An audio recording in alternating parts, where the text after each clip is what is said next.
The Western Conference is once again flooded with talent and as competitive as it's ever been. 3 to 4 teams have fluctuated with the first seed, but the one team who's held it on to the longest is the Minnesota Timberwolves. One of the most shocking stories of the NBA this season, the T-Wolves are sitting at the top of a stacked Western Conference with the second best record in the league, all while being the most dominant defensive team the league has seen in a long time. It's crazy to even be saying this, but I believe that the West will go through Minnesota when the playoffs come around.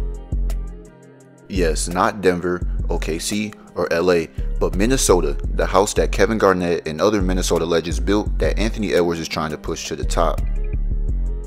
It's a new era in Minnesota, and come May, we absolutely can't expect this team to be competing for a chance to play in June. I'm Kevo Jr., and this is why I believe the West runs through Minnesota. Let's get into the video. The T-Wolves are currently 42-18 and first in the tight Western Conference. Being the leader of this gauntlet is a feat in its own, and with 20 or so games left, things can change quickly, but as of right now, I believe that they're the team to beat. The main reasoning for this take is their elite defense. They have the best defensive rating in the league at 107.9, but middle of the pack offense with a 114.4 rating, which is 18th. Even with that offense, they have the third best net rating of 6.6, which shows how dominant their defense has been this season. They are so in sync as a unit and play off of each other very well. This play displays that to a T. Here, Alexander Walker closes out on a string, then immediately helps on Giannis. Gobert then closes out hard to the corner, cuts off the baseline, then helps Walker, and McDaniels then helps Nall on a drive, and Gobert finishes with a block. They guard for 24 seconds every possession every night, and their jump defensively is because of the career years of multiple key pieces. One of those being Rudy Gobert. The 6-time first-team All-Defense and 3-time Defensive Player of the Year is well on his way to another one of both of these accolades while anchoring one of the best defenses in the past few years. This season, teams are shooting 52% in the paint against Minnesota. That is one of the best percentages from a Gobert-anchored team. Opponents are also scoring only 45.8 points in the paint per game, which is second in the league, and shooting only 60% at the rim, which is third in the league. If we dive individually, he has defended 7.8 shots per game around the basket and is limiting opponents to only shooting just 48%. That is a 14% drop off from league average. Taking a look at his complete defensive dashboard this season, his defended field goal percentage, or DFG percentage, is out of this world at every aspect of the floor.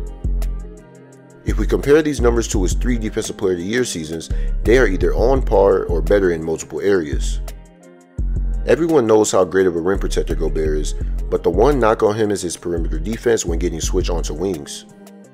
That's the one argument people make for him in his playoff quote-unquote drop-offs, especially his series against the Clippers in 2021. He actually was played off the court with the Clippers' small ball lineup. However, that's not the case anymore as Gobert has sneakily improved his perimeter defense this season. This year, Rudy is inside the top 10 of the league in points per possession in ISO situations at .71. Rudy now does a good job moving his feet and recovering for contests on the perimeter. And of course, he's able to use his length whenever a defender gets a step or two past him. This gives Minnesota even more versatility to switch pick and rolls if needed for certain matchups. Rudy has completely leveled up defensively even after already being one of the greatest defenders the game has ever seen. But he is not the only reason why his individual defense has improved. In Utah, he never had this many good defenders around him, so his holes were exposed more. Having multiple dominant on-ball defenders like Jaden McDaniels, Nickeil Alexander-Walker, and even Anthony Edwards has made Rudy's job much easier. Minnesota's perimeter defenders show up every single night ready to guard and play physical individual defense. Their point of attack defense and versatility creates havoc and disorganization for offenses very frequently during games. With Jaden McDaniels being a lengthy 6'9" on the wing allows Minnesota to throw a different element defensively on any type of perimeter player. McDaniels is easily a top 3 to 5 on-ball defender in the league today. He is near the 90th percentile in both points per possession and effective field goal percentage when guarding the ball handler in the pick and roll. Watch how he fights through the screen and beats Fox to a spot to force the turnover. He gets parallel with the screener to fight through it, and with the hedge from Rudy, he recovers to use his length to block the shot. The combination of Rudy with perimeter defenders like McDaniels is what I meant with Gobert lacking other defenders around him in Utah. Look at Jaden fight through another screen and all the chaos in the paint because of Gobert and McDaniels' length, and he eventually ends up with a crazy block off his second jump. His instincts off the ball and the ground he covers almost is like two defenders in one area at times. He's very disciplined with his hands, and despite his skinny frame, he has a very strong upper body to guard players like this. Fox went 2 for 10 with 2 turnovers when guarded by McDaniels in this game. He held other stars like Paolo to 23% shooting, Jason Tatum to 36%, Jalen Brunson to 11%, and Paul George to 33% when guarding them. For Nickeil Alexander-Walker, he's been the most surprising asset defensively for Minnesota. He's very lengthy, and like McDaniels, you can throw him on different perimeter players and he'll see success. He has a 105.7 defensive rating, which is top 10 in the league among guys who have played at least 40 games this season. He's one of the best pick and roll defenders I've seen in the entire NBA this season. He can get skinny to get through screens and brings an effort to recover when his big hedges. The majority of defense is your effort, and Nall brings this every single night. When you have two guys that are this elite in guarding pick and rolls, which is probably the most used action in the NBA right now, it gives your team a huge advantage versus anyone. He is also terrific with his hands and timing for steals. Whenever a player brings the ball low on his drives, I guarantee Alexander Walker will at least get a finger on it. And like I mentioned earlier, Minnesota has some of the most physical on-ball defenders you'll see, and Nall is the main reason why. They'll beat you to a spot and not let you go anywhere else from there. And the third member of this three-headed monster on the perimeter is superstar Anthony Edwards, who's grown each year into rounding out defensively, and this year his effort at times can be low, but when he's locked in, there aren't many two-way players like him in the league. He's the epitome of the physicality the three main perimeter defenders brings, and his on-ball presence in must-have situations is strong.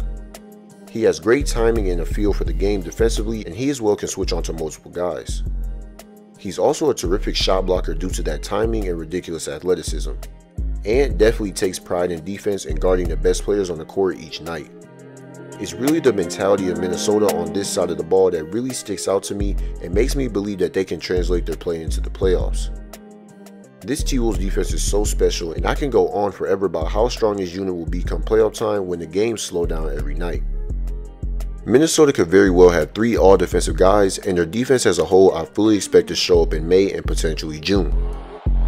But on the other side of the ball, I have my questions on whether that will show up in the playoffs.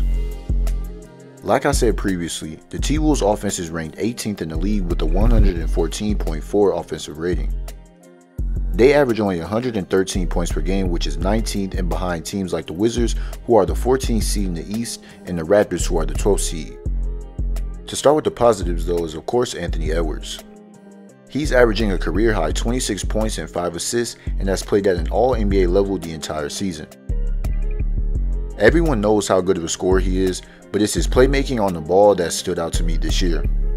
He's done a great job reading defenders out of the pick and roll, whether that's the roll man or the tagger, or even his own defender to get to his spots. I talked about his physicality defensively, but he's just as physical on offense, which plays to his strengths. Ant has made a leap offensively, and his playstyle will absolutely translate to carrying Minnesota down the stretch this season. I have a rule as to what a superstar is, and Ant is 100% that. A superstar in my mind is someone who can carry a team to win an entire playoff series. There are only a handful of those guys in the league, and Anthony Edwards fits that, and we've seen a glimpse of that last year. His sidekick Karl Anthony Towns has also had a very solid year offensively, but there are some red flags to his game. He's averaging 22 points on 50-40 splits for the 5th time in his career. Playing the 4 now for the 2nd straight year allows Cat to play away from the basket as much as possible, which he likes to do. There's a notion that he should post up more, which is not needed in his case. He's shooting 40% from 3 on 5 attempts per game, so he's clearly effective without the post-ups. His problem is when he puts the ball on the floor. Among players who drive at least 8 times per game, Cat has a 10.3% turnover percentage on drives, which is the worst in the NBA. Too often he drives right into the help defense and gets himself in trouble due to his loose handle, which accounts for a lot of these turnovers. Being a 7-footer and trying to handle the ball, they form a habit of dribbling with the ball high, which makes it way too easy to steal the ball as a small defender. He's just very sloppy and careless with the ball at times when going downhill. Towns also passes on only 19.6% of his drives, which is third least behind Jaren Jackson and Joel Embiid. He sometimes can get tunnel vision and force bad shots going full steam at the rim.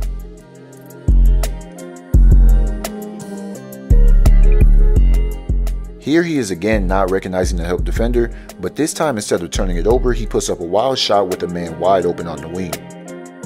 Bad shots like these are just like live ball turnovers because they lead to quick fast breaks for the other team. He's big enough to hit these shots over people, but one-legged runners from this far out by a 7-foot big man is a shot that any team will be very happy to give up. With all this said, the T-Wolves role players have been terrific offensively and being able to pick up their 2 stars. Guys like Mike Conley, Alexander Walker, and Naz Reid have been either great 3-and-D guys or individual playmakers when needed. Those 3 guys are all shooting either above 40% from 3 or very close to it. They absolutely have elevated the stars around them and gives them a security blanket when all else fails.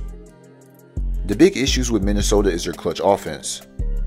They are ranked 25th in the league in fourth quarter points with 27 points per game, 26th in fourth quarter offensive rating at a 111.8, 21st in clutch field goal percentage at 42.5, and 24th in the league in clutch net rating at negative 10.6.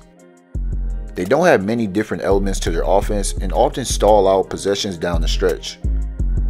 Here it's a 1-point game running a pick and roll with your 4-man who, like I mentioned earlier, is poor driving downhill and he forces a bad shot to basically turn it over. Here Ant gets to a spot and this isn't a terrible shot as he can hit them like he did here. But in a very similar situation, he takes the same type of shot and it just doesn't fall.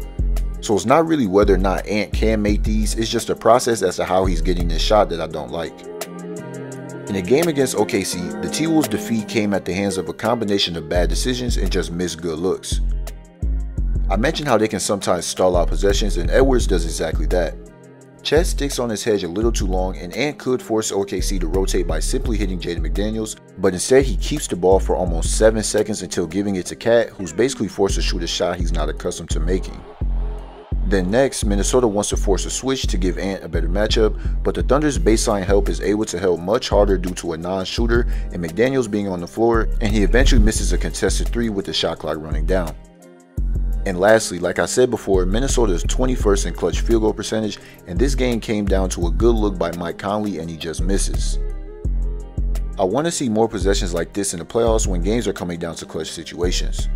Cat sets a little soft fake screen to get the defense moving, and Gobert sets a pin down and Ant wisely curls downhill to get to a pull-up with 2 feet in the paint. Cat has been poor off the dribble and he gets bailed here with a foul, but this 100% will not be called in the playoffs.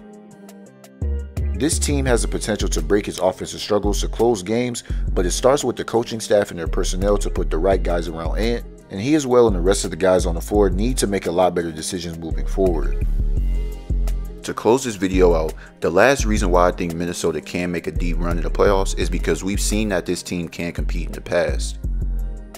Last year, they gave the Nuggets their hardest matchup without 2 of their key rotation pieces in Jaden McDaniels and Naz Reid.